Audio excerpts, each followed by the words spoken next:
Барлықтарыңызға сәлем. Бұл видеода мен сіздерге осындай штрафный коробкада шоколадный наборды жинауды көрсететін боламын. Видеоны міндетті түрде соңына дейін көріп, лайк басып, комментарий жазып отырыңыздар. Ал енді бастаймыз. Ол үшін бізге осындай домалақ шляпный коробочка қажет. Осындай крышкасын жапсақ та ішінде шоколадтар көрініп тұрады. Яғни крышкасында прозрачный пленкасы бар. Осындай домалақ коробочка керек. Және де бұның коробочканың ішін әдемілеуге бізге осындай тишью қағаз керек. Мен ақ түстісін аламын. Сол тишью қағазын баланғып жасау үшін осындай шпажка қажет. Және де двухсторонний скотч қажет, және де қайшы керек. Қазір біз осы коробочкамызды бірінші әдемілеп жасап аламыз. Ол үшін қазір коробочканың ішінен двухсторонний скотчты жабыстырып шығамыз.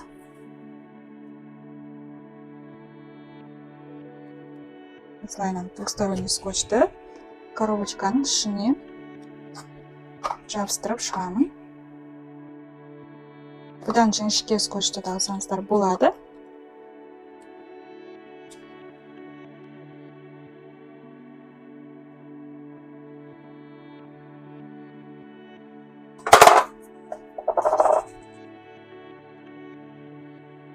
Енді қазір осының бетін алып тастаймыз скотчтың.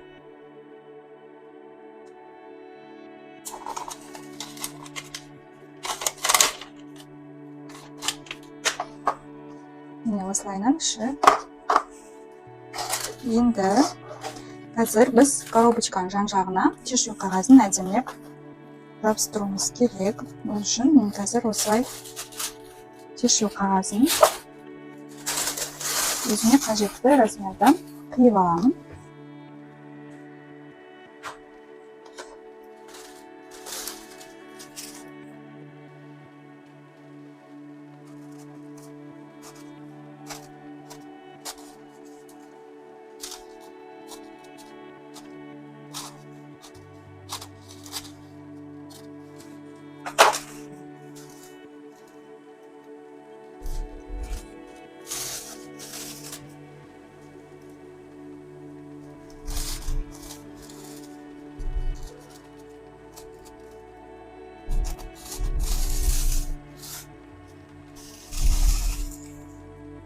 Осылайынан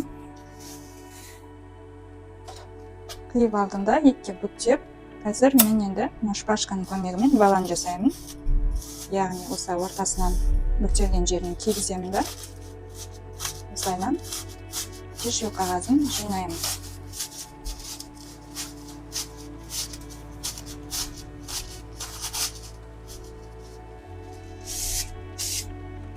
Осындай бізде балан шықты. Шашақ сияқты. Енді қазір бұны мен жаңағы двусторонний скотчымызға орнатамын.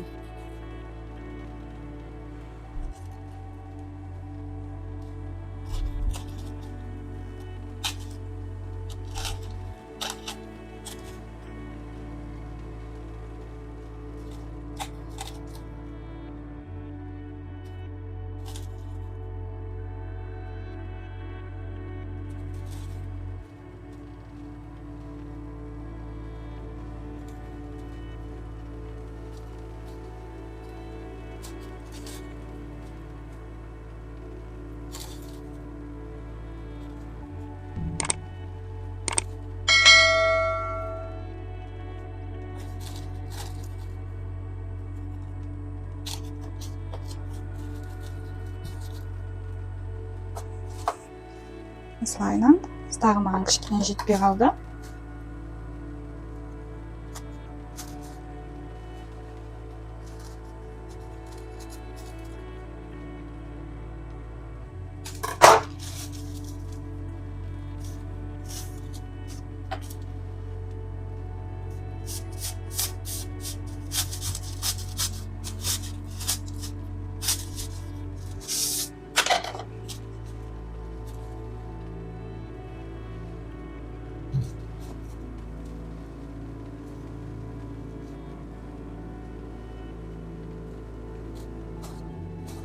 Мінекей осылай баландар жасап алдық. Яғни қазір біз ішіне шоколадтарды салған кезде әдемі болып тұрады.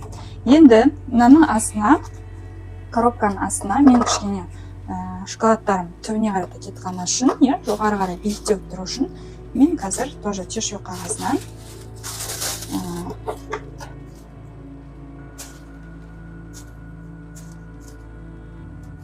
стелька жасаймын.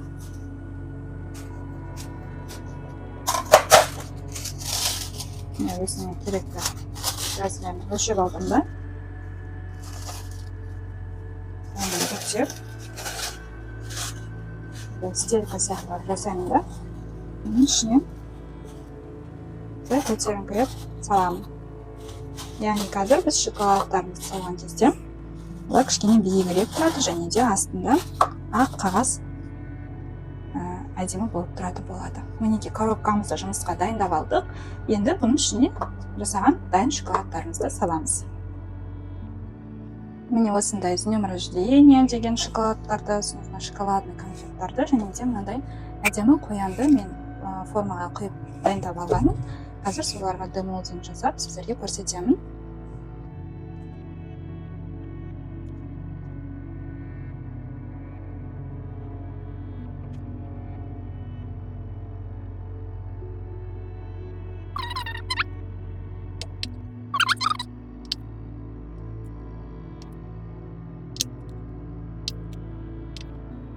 Міне осы шоколадтарды қазір мен әдемілеп коробкаға салатын боламын. Мінекей енді осыған шоколадтарымызды орналастырамыз. Қазір мынау қоянды.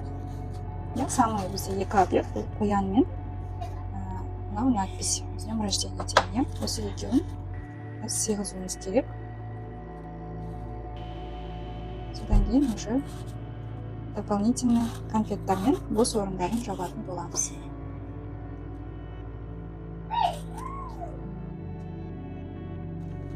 Яғни қоян мен осы надпись бізде жақсы анық көрініп тұру керек.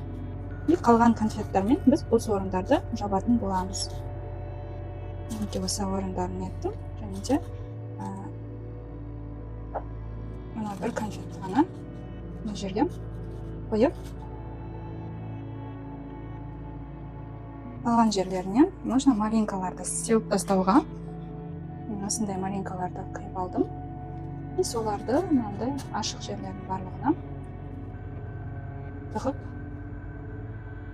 яғни наборды дополнять етеміз.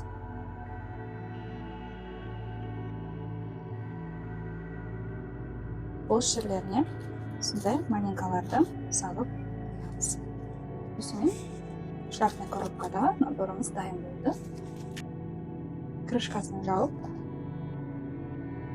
лентамен әдемілеп байлап, сыйлыққа сыйласақ болады. Бұл коробканы мен қазір осындай жылтыр розовый лентамен байлағым келіп тұр. Өздеріңізге ыңғайлысын, және де өздеріңіздің коробкаларыңызға түсі келетін любой лентамен байласаңыздар болады.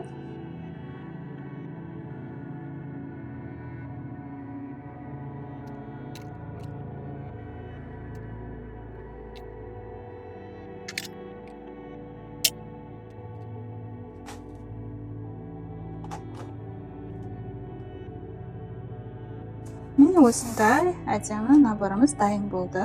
Міндетті түрде жасап көріңіздер. Сұрақтарыңыз болса, комментарийға жазып кетіңіздер. Сіздерге барлығы түсінікті деген ойдамын. Сау болыңыздар.